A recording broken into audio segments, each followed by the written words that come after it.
buongiorno e come sempre ben ritrovati con Ore 13, siamo in diretta, buon lunedì a tutti quanti e vi ricordo il numero telefonico per intervenire 049 4906 054. E questo lunedì che comincia insomma a essere veramente un lunedì d'estate, di cosa parliamo? Parliamo dell'amore, ci chiediamo se sia ancora un valore per questa società, per noi e che ruolo ha poi nella nostra vita, nei diversi aspetti dell'amore che possiamo vivere nei confronti di un genitore, nei confronti di un partner, ma anche di un amico. Abbiamo il piacere di avere in studio con noi il dottor Michele Canil, neuropsicologo e psicoterapeuta. Buongiorno, grazie. Buongiorno e ben ritrovato. Grazie. L'amore romantico lo abbiamo mandato in pensione, ahimè dottore, perché ci raccontano gli scienziati che l'amore non è nel cuore e nell'anima, ma è tutta una questione di chimica e di cervello. Dobbiamo insomma rivedere tutta la collezione dei nostri romanzi e dei romanzi dell'Ottocento. Insomma, l'amore romantico sparisce, è chimica. Ma insomma io non sarei così drastico, nel senso che in fondo le nostre emozioni le partono sì dal cervello, ma le sentiamo sul corpo normalmente, che quindi è il cuore che batte, è la stretta allo stomaco, tutta quella serie di sintomi non patologici che ci fanno dire, ci fanno pensare che la persona che abbiamo davanti ha, come dire, viaggia su una certa frequenza simile alla nostra. Quindi è vero in parte. Poi è anche vero che bisogna sfatare questo ruolo della chimica, perché in realtà per l'essere umano i feromoni non sono percettibili, quindi spesso confondiamo delle sensazioni magari profonde in noi dicendo che è chimica, ma la questione è ancora più complessa. Se no le aziende che producono profumi l'avrebbero fatta da padrone fin qui. Oh, senz'altro. Con i profumi e feromoni. Senta, nelle questioni nell'ambito dell'amore c'è un'antropologa che si chiama Helen Fisher che dice che ci sono 4 categorie di personalità e queste categorie di personalità si comportano e si relazionano nei confronti dell'amore in maniera differente. C'è l'esploratore, il costruttore, il direttore, il negoziatore e questi dice comunque dipendono un po' da come uno è cresciuto e anche da una componente chimica. Lei riconosce questa differenza nell'approcciarsi all'amore? Senza dubbio ci sono delle tipologie e delle differenze, queste riguardano in gran parte aspetti di personalità, quindi il modo in cui noi ci muoviamo nel mondo, ma soprattutto il modo in cui esploriamo e abbiamo imparato ad esplorare il mondo delle relazioni.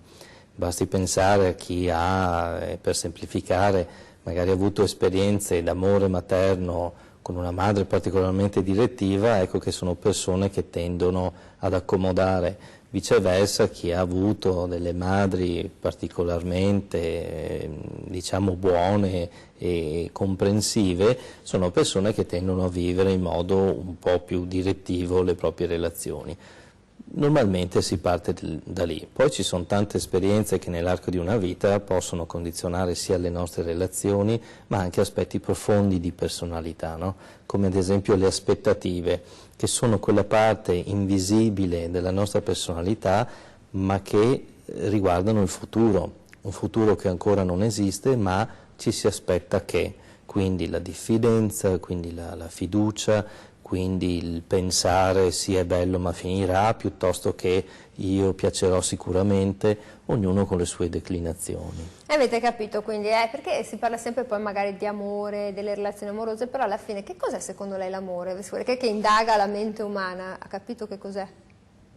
Del tutto no, devo dire. Però un po' è una delle parole tra l'altro più difficili da spiegare nei vocabolari. Però è un insieme di riconoscimento, di completezza, di appagamento, di reciprocità, ci sono tantissime componenti e a volte variano anche da una persona all'altra. C'è quello che dice ma no, io non è che mi identifico nella partner o nel partner, però solo con lui io riesco a fare certe cose e mi sento in quel modo lì. Quindi magari un altro dice no, io invece è proprio perché è complementare, mi completa, che riesco a fare, altrimenti... almeno un modo per ogni persona esisterà.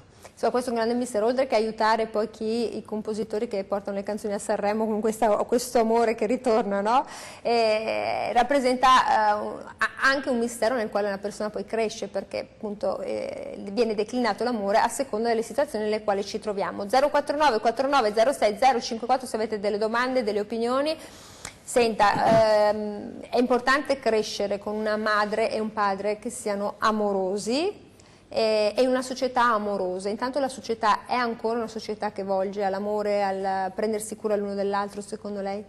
Questo non molto, a mio avviso, nel senso che c'è una responsabilità che è meno condivisa, cioè una volta c'era anche nelle grandi città, dal quartiere ai vicini di casa, ad una serie di altre figure che potevano completare il senso di fiducia nei piccoli e quindi l'amore, e adesso questo manca, e manca anche un po' come dire, l'accomunarsi nel tentare di essere amorevoli, no?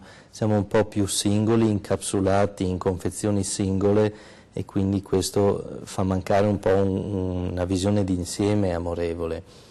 Quindi torna molto più importante la famiglia in questo caso, e quindi se una volta l'80% lo faceva la famiglia e il 20% la società intorno, oggi è quasi il 100% è in mano alla famiglia rispetto Che abbiamo paura del prossimo, anche del vicino che magari di... non ti chiede il salmo e ti tira una coltellata, perché è così. C'è una minor fiducia. Una minor fiducia. 049 49 06 054 se volete intervenire, se avete dei quesiti, volete portare poi la vostra esperienza, noi siamo a disposizione. Senta, parliamo dell'amore nelle varie relazioni, e l'amore materno può essere una cosa positiva come può essere un grandissimo peso e rovinare la vita ad un individuo. Come si trova l'equilibrio, come si fa ad essere una buona madre e poi di conseguenza tirare su un buon figlio, una buona figlia? Guardi, io cito spesso Paracelso perché migliaia di anni fa diceva: tutto è veleno e in tutto ciò che esiste c'è veleno, la dose fa la differenza. Come dire, una madre eccessivamente amorevole con un bambino tende un po' a intossicare il bambino di questo, e quindi, non so, da Freud a Kemberg ci parlano di questi amori simbiotici che non portano a grandi personalità, ma anzi spesso a sofferenza. Perché? Perché l'appagamento immediato dei bisogni del bambino non corrisponde a ciò che il mondo sarà pronto a dargli, quindi sarà una vita di sofferenza nella ricerca di quel rapporto lì. Mentre, come dire, il punto di mezzo, l'equilibrio, sarebbe di dar loro una giusta serie di no e una giusta serie di amore per costruire la loro sicurezza, l'affidabilità nel genitore, e farci anche anticipare, cioè darsi a volte un po' per scontati, è un modo sano di procedere. Dall'altro ancora l'eccesso di no, la frustrazione, la non presenza, la scarsa frequenza di contatto anche corporeo, che è un altro aspetto fondamentale, produce molta insicurezza. Quindi se l'ago della bilancia sta centrale siamo sicuri di far bene. Quando si sbilancia troppo da una parte o dall'altra, per bisogni dei genitori, per bisogni dei partner, questo non produce mai nulla di buono, diciamo. Allora, c'è chi parla, dottore, dell'inganno dell'amore materno e dice che è un inganno perché poi è una lama a doppio taglio. Per cosa succede? Non c'è una linea di confine, la madre si sente, no, ha creato questo figlio e quindi lo creo, l'ho generato, lo maneggio, lo manipolo e rende una vita d'inferno. Succede anche questo? Succede anche questo, e la prima cosa che dobbiamo chiederci è sempre come mai. Perché è una sorta di spostamento brusco dei bisogni della madre su questa piccola creatura, quindi questo mi dice già che qualcosa alla base della coppia di genitori non sta funzionando come dovrebbe, perché se una madre cerca quel tipo di amore che va oltre il materno, no? Va nella vera e propria dipendenza nel figlio, questo non va bene. Bisogna vedere anche da che storia proviene la madre, perché sicuramente c'è una ferita che tende, come i vasi comunicanti, a travasarsi allo stesso modo nelle generazioni a seguire. Quindi questo è un caso abbastanza drastico di sofferenza. Senta, lei fa tante sedute, io le volevo chiedere questo: quante persone, mi passi il termine, vengono rovinate da una relazione con la madre molto molto pesante? E poi la seconda domanda è: madre o mamma? Perché poi so che anche voi, no, vi scatenate su questa parola, chi è più mamma, chi è più madre? Allora, partendo dall'ultima, insomma, come dire, ciascuno ha i suoi costrutti, le sue etichette. Mamma è certamente una forma un po' più antica di chiamare la propria mamma. Madre è un verbo che nell'immaginario collettivo crea un pochino di distanza, no? Quindi forse poi se se vengono concepiti con un'accezione più o meno negativa o sprezzante o positiva, lo sa sempre la persona, quindi è importante chiedere in che modo. Purtroppo il rapporto materno, o anche per fortuna, è fondamentale per generare poi l'amore nella vita adulta e il tipo di scelta di partner. Moltissime delle sofferenze del genere umano che poi portano le persone in terapia, in cura, eccetera, o a produrre altre patologie, a volte, anzi spesso, nascono proprio da un rapporto materno difficile e direi a tratti anche drammatico, perché appunto ci sono i vissuti della mamma che si riversano nell'attualità del rapporto col figlio. Quindi come se 2 generazioni portassero le loro sofferenze in quella relazione. Ma se ricorda quel film Mammina cara, dove c'era quella bravissima attrice italiana che portava la bambina, Anna Magnani portava la bambina a fare il provino, quel momento così difficile, quella canzone mamma compri solo balocchi, però non compri balocchi solo profumi, sì. Che idea è della mamma? Che poi è variata molto, no, nel corso della storia.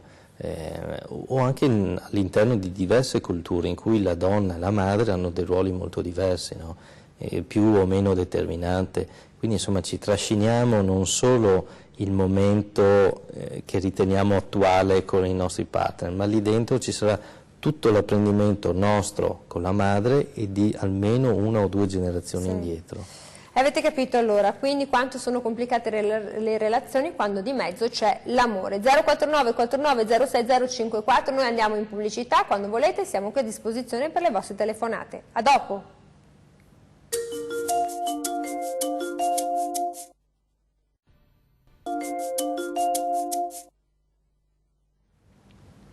Eccoci qui ancora in diretta 049 49 06 054, volete porre delle domande al dottor Michele Canil, neuropsicologo e psicoterapeuta. Stiamo parlando della variabile, della componente amore nelle relazioni che esistono in ognuno di noi e che vengono costruite da ognuno di noi a seconda se abbiamo avuto una cattiva, una buona madre, un buon padre, un pessimo padre, e anche la società, perché poi nella società si riversano diverse forme d'amore anche nelle amicizie. Allora abbiamo visto che la componente della relazione amorosa, amorevole figlio-madre può essere molto complicata nel momento in cui la madre non pone un confine e ritiene insomma la creazione un suo oggetto, giusto? Certo. Invece col padre cosa succede?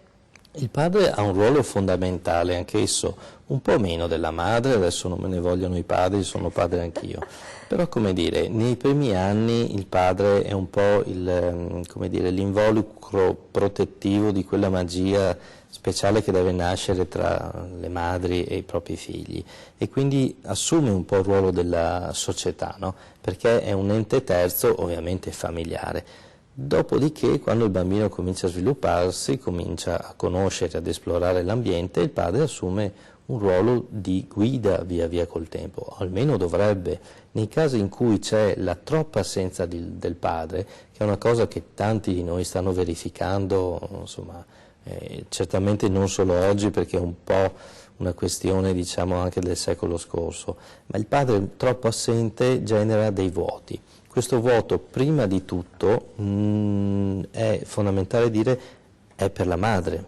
Quindi la madre si trova a non avere un partner con cui condividere il loro amore, le loro sensazioni, la loro vita, ma anche a non condividere l'educazione dei figli, il come muoversi, la complicità di coppia per educare.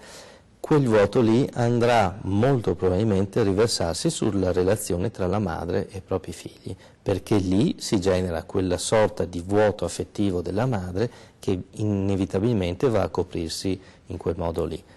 Inevitabilmente, almeno finché non ci sono delle azioni concrete, insomma è importante parlarne o evidenziare situazioni critiche che eventualmente ci siano in corso. È peggio una relazione negativa con la madre o col padre, nella sua esperienza? Cosa si supera meglio, se si supera? Si supera meglio quella col padre, indubbiamente. Dobbiamo tenere conto, io dico sempre, della magia del rapporto con la mamma, perché è un corpo che genera un altro corpo, quindi quel legame è assolutamente antico, viscerale, profondo. Una mamma che, poverina, non riesce a funzionare bene, genera molta più sofferenza di quanta non ne può generare un padre.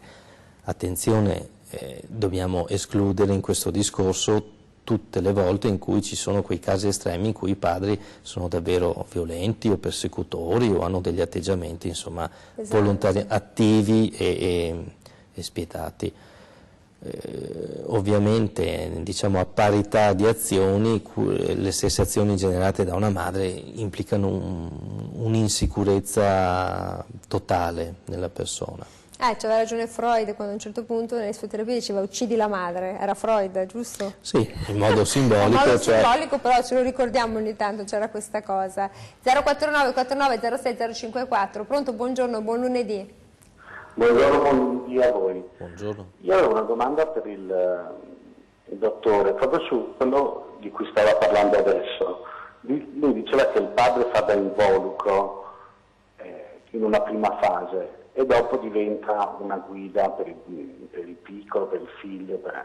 Ma in che età del figlio, diciamo, si sviluppa questa cosa?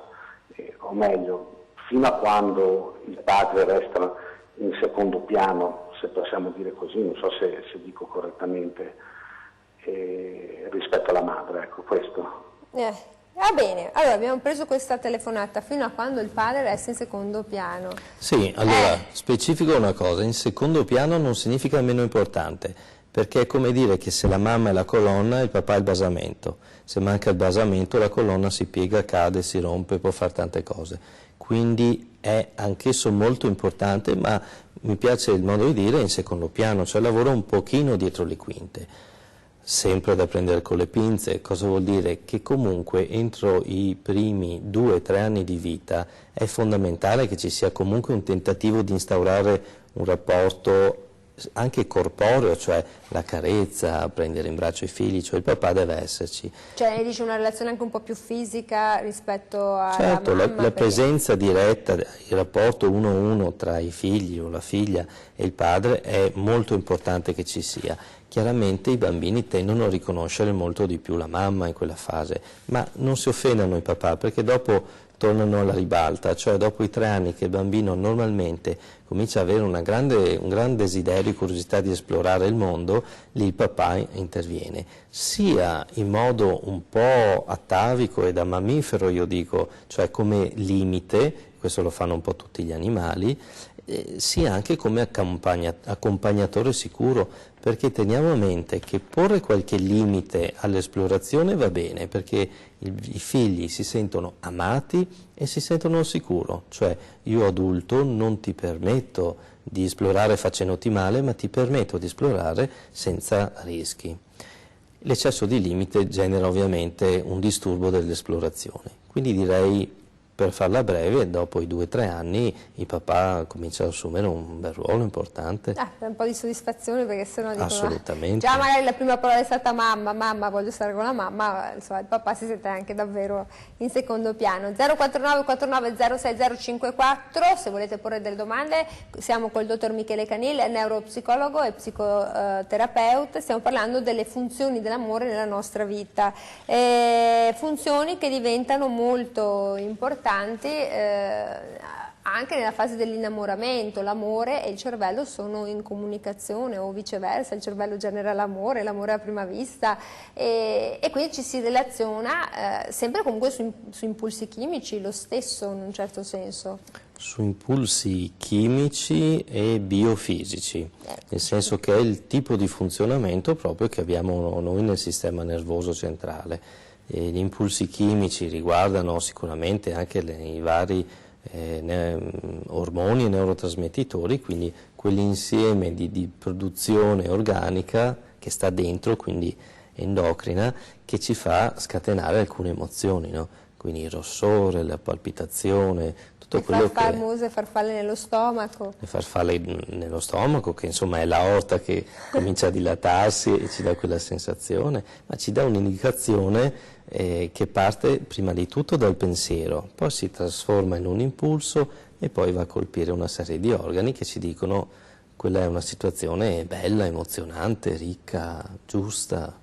L'importante è che poi questi ormoni siano tutti quanti, diciamo, in equilibrio tra di loro, perché poi sono tantissimi, facendo una ricerca ne trovi a parte il testosterone, gli estrogeni, la dopamina, che sarebbe la base dell'amore romantico, e invece della passione c'è la feniletilamina, che pensate è la stessa sostanza che alla fine si trova dove? Nei cioccolatini, nel cioccolato e nella fragranza di rosa. Pensa un po', e quindi magari ecco anche questo conta molto. E quando c'è una relazione, dottore, c'è una serie, no, di relazioni, c'è appunto l'esplorazione, si capisce che si sta bene insieme, poi c'è il consolidamento, e in questa fase, secondo gli studiosi, entra in gioco l'ossitocina, che sarebbe l'ormone che dice sì, vabbè, rallentate, potete stare insieme. Funziona davvero così? Funziona davvero così, nel senso che dà una sorta di arbitraggio, a un certo punto dice emozioni, regolatevi, la questione può andare avanti, e quindi là comincia, come dire, la parte forse altrettanto bella, ma in cui ci si vive la persona scelta. Ovviamente ammesso che vada sempre bene, ma anche lì la capacità di recupero rispetto a una relazione che inizia e prosegue o meno è sempre fatta dalla capacità che abbiamo noi stessi di far fronte eventualmente al rifiuto. Anche questo è un argomento importante nell'ambito dell'amore. Ad esempio, le persone che esplorano meno, si è visto in molte ricerche fatte su migliaia di ragazzi, che sono le persone che anticipano, cioè psicologicamente hanno l'aspettativa di poter essere rifiutati. Quindi, come dire, quella parte che io dico invisibile della psiche, cioè le sensazioni che abbiamo sul futuro, sono fondamentali. E quindi comunque siamo guidati forse da un sesto senso, la chimica e tanto il cervello, perché poi nell'università statunitense hanno fatto una serie di risonanze magnetiche che per capire a un certo punto le persone innamorate con quale parte del cervello fossero diciamo connesse. Parlano del nucleo caudato e dell'area cerebrale di destra, che sono aree ricche di dopamina.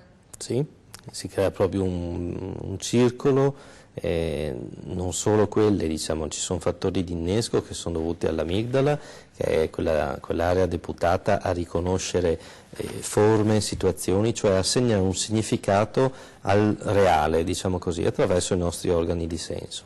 Da lì poi nucleo caudato, e si attiva quella che viene chiamato circuito limbico, e quindi una parte molto profonda, molto anche istintuale, e quella poi va a innescare a sua volta altri neurotrasmettitori che ci fanno un po', come dire, impazzire di sensazioni, perché può essere la dopamina che ci dà il piacere, possono essere altre endorfine, può essere anche una scarica di adrenalina contemporanea, contestuale, quindi abbiamo una reazione forte del cuore, vorremmo parlare, vorremmo avvicinare ma non riusciamo.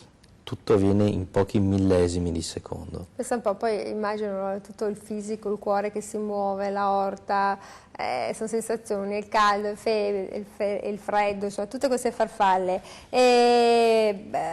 Quando torniamo dalla pubblicità parliamo di un altro aspetto che è quello dell'amore patologico, e purtroppo è un amore del quale sentiamo parlare spesso, sia perché casi di cronaca ci raccontano purtroppo di persone che vengono uccise, non ultima qui in provincia di Vicenza, e quindi indagheremo anche questo aspetto, perché l'amore sì, ha gli occhiali rosa dell'amore, la vie in rose, ma in realtà c'è anche un aspetto che diventa morboso, patologico. 049 49 06 054, a dopo.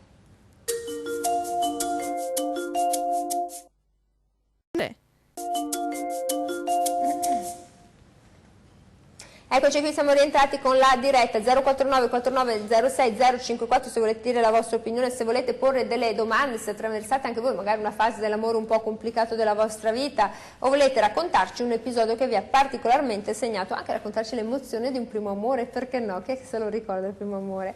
E magari eravamo piccolini, 6-7 anni, eravamo oppure all'asilo ancora prima, chi lo sa. Stavamo parlando prima della pubblicità del fatto di quando un amore diventa un amore malato, un amore che non va più bene, diventa patologico, lo vediamo, dicevamo con la cronaca ogni giorno in Italia, ogni 2 giorni viene uccisa una donna. Abbiamo un triste primato, tanto che abbiamo dovuto introdurre l'omicidio di genere, voglio dire. Che amore è questo amore malato, patologico, che crea dipendenza, sudditanza? Beh, non si può non parlare della quota di dipendenza che c'è in ogni relazione di amore, nel senso che il patologico è solo una questione di misura in cui essa avviene. E patologico lo diventa quando le parti di dipendenza che ciascuno dei due mettono all'interno della relazione sono quote molto molto grandi. E questo succede soprattutto nei bambini che abbiamo accennato prima, la cui madre tendenzialmente ha instaurato un rapporto simbiotico. In cui rapporti simbiotici nascono e si sviluppano dei disturbi della personalità, che possono essere di tipo narcisistico, come nel caso diciamo di questi purtroppo delitti passionali che spesso vediamo nella cronaca. Mi scusi, quindi il bambino, futuro adulto omicida o futura donna omicida nella vita nei confronti del proprio partner o dei figli, sì, nasce normale? È l'ambiente quindi che influenza, quello che sta dicendo proprio la madre, il padre che... Quello fa molto. Poi l'indagine genetica non si può ancora fare per stabilire se ci sia una parte di... Però è anche vero che molti autori importanti, ma prendiamo anche Skinner, dissero: datemi un bambino, ditemi cosa volete che diventi, io ve lo faccio diventare. Come dire, l'ambiente materno, in questo caso non sociale ma materno, può fare davvero la differenza in modo fortissimo. Quasi sempre in questi casi di cronaca c'è una madre simbiotica, cioè una simbiosi molto grave, molto importante, e ci sono costrutti di dipendenza basali, cioè la persona non può nemmeno immaginare che la propria partner, adesso faccio l'esempio del disturbo nella parte maschile, che la propria partner abbia delle sezioni piccole di autonomia e di libertà, perché ritiene che l'amore corretto nella sua mente sia quello basato sul possesso. Quindi nella misura in cui possiede la propria partner, al 100% lui è tranquillo. Quando la propria partner accenna anche solamente un'autonomia o ancora peggio il desiderio di separarsi, lì purtroppo spesso succede il patatà. 049 49 06 054, pronto, buongiorno, buon lunedì. Buongiorno. Sì, buongiorno. Prego. Volevo chiedere agli autori se c'è una mamma che per salvaguardare, diciamo così, ha ritenuto opportuno l'allontanamento della figura paterna, di lato suo se n'è andato da solo quando il bambino aveva 2 anni, 1 anno e mezzo, poi comunque si è allontanata e questa persona non si è fatta viva per 8 anni, neanche con una lettera Buon Natale, e non si è neanche ricercata di farsi una vita proprio per non creare difficoltà al bambino, mettendosi in casa qualche altra situazione di relazione mamma con un altro uomo. Questo la persona ha fatto bene o ha peggiorato? Cioè vorrei sapere se il fatto che il padre si è allontanato così, mai più visto e sentito, e questa persona non ha avuto praticamente nessun partner dopo per non traumatizzare il figlio, giusto? 8 anni, nessuna figura paterna. E vuole stare in linea un secondo, signora, che magari il dottore le vuole chiedere qualcosa, qualche domanda? Sì, la cosa importante da chiedere è venire a conoscenza se questo bambino ha chiesto una figura paterna o meno in questi 8 anni, o da lì in poi. No, perché altrimenti le foto le ho salvate, non gli ho mai parlato male. Comunque è un papà che ha lasciato 4 figli, 3 in precedenza e più questo. Allora, di per sé... proprio non ha la responsabilità genitoriale, già di fatto, quindi già si è allontanato lui, non sono andata alla ricerca né di lui né di altre questioni amorose. Ok, vabbè, allora signora, intanto grazie, magari Visto che, dico, c'è il bambino e ha dei fratelli, magari quelli sì, faglieli conoscere, magari. Io volentieri sì, abbiamo tentato. Ma niente. No. Vabbè, allora intanto Grazie. si può rifare una vita a questa donna. Ma senz'altro. Allora, la condizione di per sé... Poveretta. non- Pensa delle volte penso all'amore della mamma, della madre, che porta anche, no, a privarsi di un compagno, magari un buon partner, per non ferire un bambino in crescita. È un errore anche questo che si fa in buona fede su se stesse. Allora io dico che in parte sì e in parte no, cioè ciascuno ha il diritto di essere felice, però se in questo caso la signora ha stabilito, ora non conosco i dettagli, che fosse meglio così, sicuramente può essere una scelta giusta.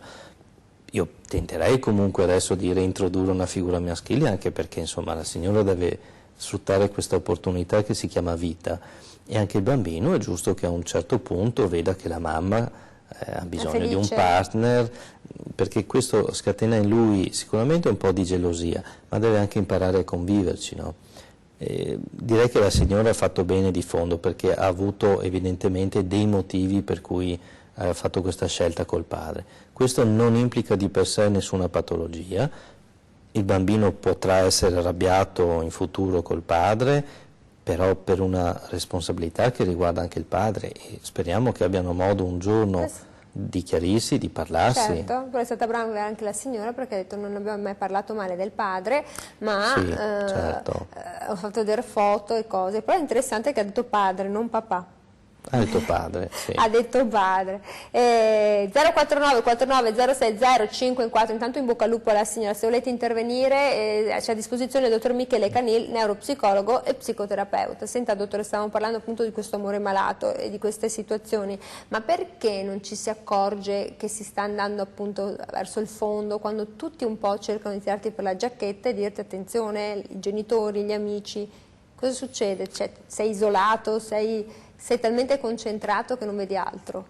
Allora, generalmente quando c'è un tipo di relazione patologica in tal senso servono almeno due elementi. Serve una persona che abbia una personalità che è abituata a subire e che tende ad accontentare il partner ad ogni costo, quindi come dire, è necessario il timore di abbandono. Dall'altro è necessario un partner che abbia almeno un disturbo di personalità, e il più delle volte è un disturbo narcisistico di personalità, quindi persone con un alto standard che tendono ad essere direttive, a voler quasi impossessarsi. Nel caso della, diciamo, donna della questione, sì, le persone vicine possono aiutarla a capire che quella situazione A può degenerare e B non fa per lei, perché normalmente non stanno bene queste persone. Però devo dire che è un processo lento e difficile, perché quelle persone che hanno appreso di dover adottare una sudditanza lo hanno appreso appunto in una relazione importante della loro vita, che spesso è quella con i genitori, e quindi implica un cambiamento notevole. La persona che dovesse avere un disturbo di personalità, gli è molto molto difficile che ascolti gli altri, perché generalmente sentono di essere solo loro i geni, solo loro gli incompresi, solo loro ad avere il giusto e il vero in mano. Allora, un po' ci si è immunizzati, tra virgolette, non ci si rende conto di quello che ci capita attorno, perché è come se avessimo assunto un po' di veleno tutti i giorni E siamo abituati. Sì. Siamo abituati a questo. E le chiedo una cosa, questo amore patologico, perché poi ci scatta la sindrome del crocerossino o della crocerossina, Esatto. può diventare sano?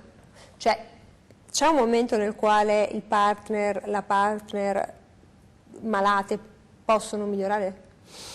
C'è un limite? Nella mia esperienza poco, perché il miglioramento in genere significa un po' togliere questo velo dagli occhi, questo filtro, e nella quasi totalità dei casi cambiano partner.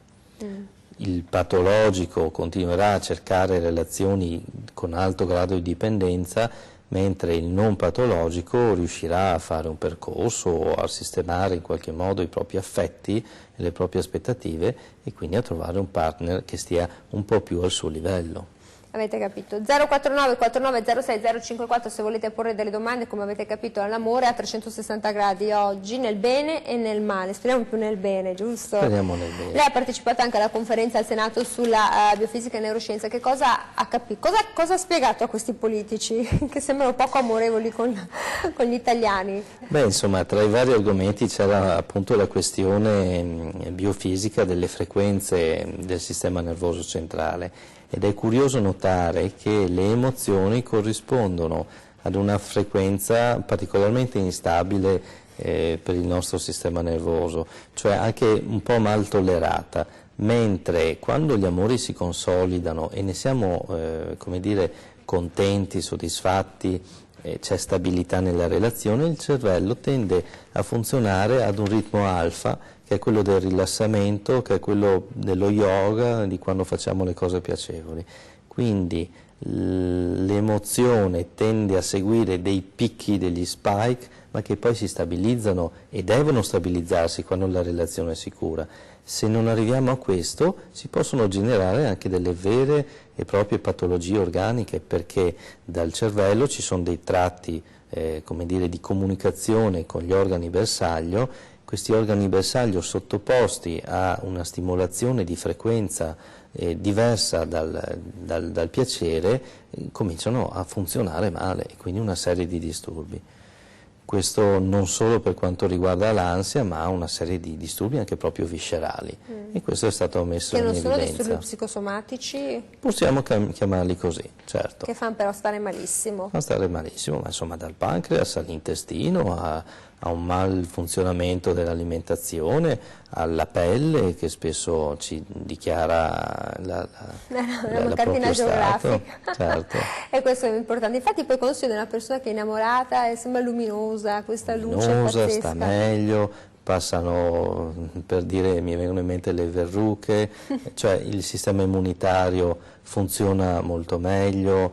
È dimostrato che gli stati infiammatori diminuiscono, è dimostrato che come dire, i problemi alla schiena rallentano perché siamo meno stressati, il tono muscolare ci sostiene, non ci appoggiamo più sullo scheletro, le ernie migliorano addirittura. Cioè è proprio una questione di frequenza. Ci dovrà raccontare come possiamo essere tutti i giorni innamorati, perché se troviamo questa soluzione è da Nobel. Sarebbe da Nobel, senz'altro. Da Nobel. 049 49 06 054. Adesso noi andiamo in pubblicità e poi torniamo. A dopo.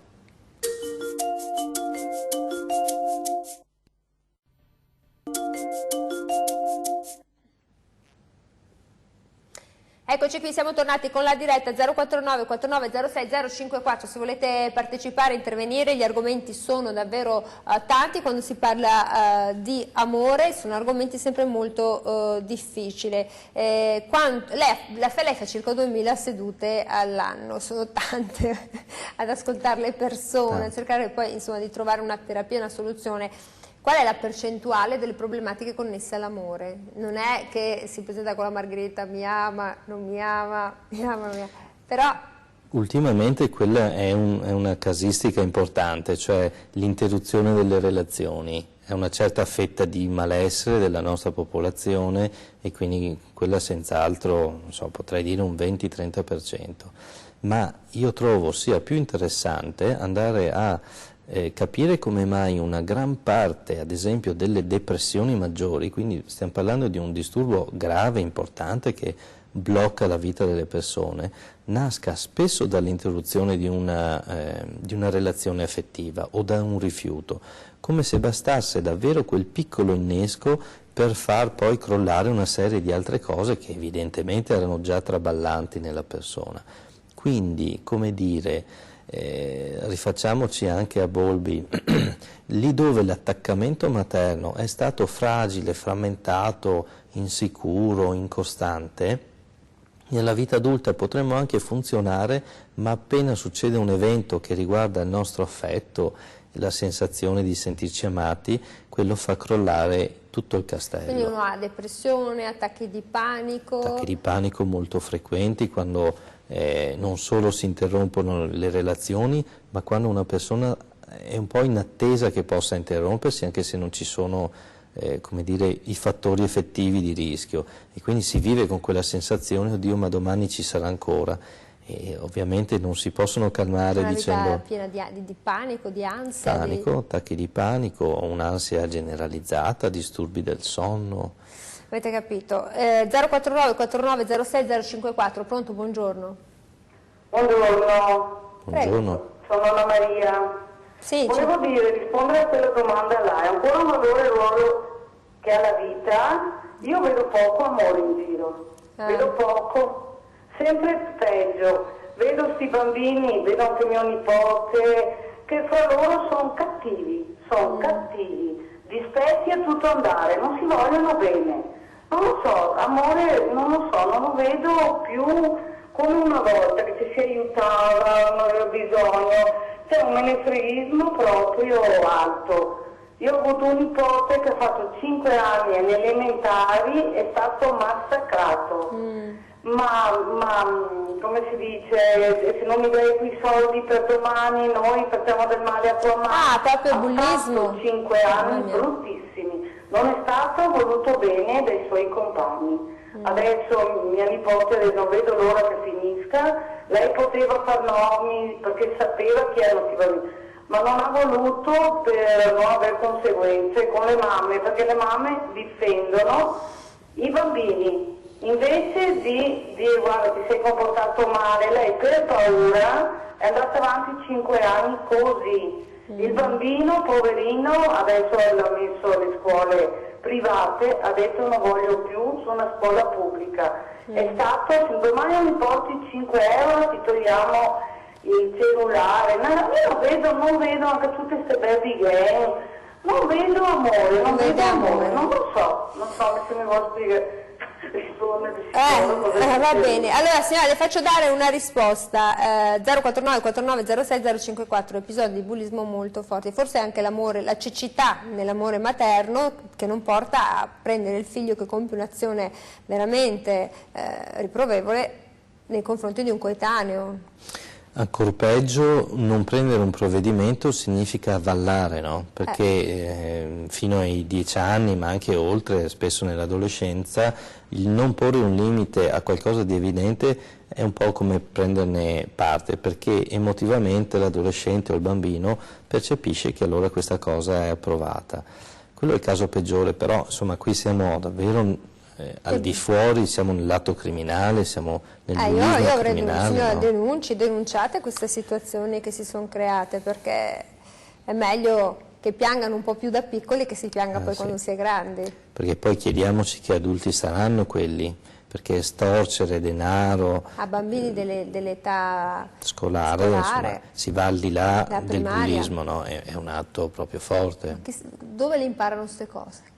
Purtroppo lì lo imparano in famiglia, nella comunità. Insomma, bisognerebbe capire famiglia per famiglia, però sicuramente io dico almeno l'assenza paterna come limite, e una mamma che, poverina, chissà per quali motivi, ha perso il volante, le redini, per cui questi bambini esercitano il potere come modo di relazionarsi. Piuttosto chiediamoci dove hanno imparato il potere, perché lì sta all'interno delle relazioni familiari. Quindi, come dire, l'obbligo, la asimmetricità, le storcere ai più deboli, sono tutte cose che hanno visto. Più che non si siano educati attraverso film violenti, non adatti ai bambini, però anche lì manca sempre l'adulto. No? Manca l'adulto. La signora Maria dice non vedo amore in questa società, che poi è quello che avevamo detto all'inizio della trasmissione. Sì, allora ci sono molti episodi, più di una volta, in cui manca amore, però per fortuna io vedo anche una parte in cui c'è, ad esempio, speriamo che adesso questo bambino trovi nella scuola privata, diceva la signora, qualcosa di diverso, e quindi faccia un'esperienza in cui l'ambiente è, come dire, affettuoso e idoneo. C'è una parte in cui purtroppo l'assenza familiare, paterna, materna, genera questa violenza infantile, chiamiamola così, ma ci sono anche molte situazioni in cui per fortuna si vedono i bambini aiutarsi, bravi, sì, essere, come dire, alla pari nelle relazioni. Questo è bello, è confortante. Questo è importante, insomma, cerchiamo anche di essere positivi e ottimisti, perché altrimenti sennò poi adesso sono anche finite le scuole, bisogna che questi bambini gli diamo, magari nel periodo estivo si può stare un po' più a contatto con i figli. Anzi, è importante perché diamo loro proprio l'opportunità di fare esperienza attraverso la differenza, no? I bambini imparano molto per differenza. Per differenza. Senta, a proposito di bambini e di futuri adulti nell'età evolutiva, qui entra in gioco anche l'amore nell'età dello sviluppo. Nell'età dello sviluppo, in particolare nell'adolescenza, in cui, come dire, il bambino non è più bambino, se non in alcune parti, e tenta di diventare adulto. Nel tentativo di diventare adulto deve un po' escludere mamma e papà, perché deve mettersi lui alla prova, no? O lei, e quindi lì è il momento del massimo batticuore nelle relazioni d'amore, oppure anche di quelle prime liti in cui magari l'amico o l'amica che sono un po' più scaltri si fanno avanti, la persona che faceva battere il cuore inizia una relazione con l'altra, insomma attraverso tutte queste dinamiche di gruppo imparano moltissimo. È bene lasciar loro anche fare ed eventualmente piangere se le cose non sono eccessive, perché è un apprendimento che gli servirà a vita. Neanche piangere può servire. Senta, le chiedo una cosa perché ci avviciniamo alla conclusione. I social media, i social network, quanto hanno sfasciato il concetto di amore o quanto lo hanno rimpolpato? Come tutto è una questione di uso o abuso. Se si abusa viene meno tutta quella parte di emotività dell'incontro, della relazione, nel passare 10 volte nel posto dove c'è magari l'amichetto o l'amichetta a cui si è interessati. Quindi per i ragazzi che passano un eccessivo tempo nei social media perdono un sacco di esperienza. Con la realtà? Con la realtà, e quindi imparano meno a far fronte da adulti a varie situazioni. Io devo chiudere, ma mi sarebbe piaciuto sentire un suo commento su tutte queste storie che sono emerse, di queste star della TV italiana che si sono innamorati di un uomo sconosciuto via internet, mai visto, mai neanche in fotografia quasi, eppure ci hanno costruito storie e ricamato sopra. È proprio l'idea della complementarità, no? La dipendenza che si lega dall'altra parte a una persona abile a comunicare, e quindi sui bisogni gli umani si trovano. Avete capito, però magari anche le signore che sono a casa, come si dice, chi smanetta su internet, e poi avete visto che poi questi che vi dicono che vi amano, quando vi chiedono tanti soldi sono tutti da un'altra parte del mondo e lo fanno per professione. Non date soldi via internet a chi dice che vi ama, giusto dottore? Sì. Consiglio giusto. Allora adesso noi dobbiamo chiudere, ringraziamo tutti coloro che hanno chiamato, chi ci ha seguito, chi ci guarda, ci guarderà anche in replica. Ringrazio il dottor Michele Canile, neuropsicologo e psicoterapeuta, per essere stato in nostra compagnia oggi. Grazie a voi. Grazie, arrivederci.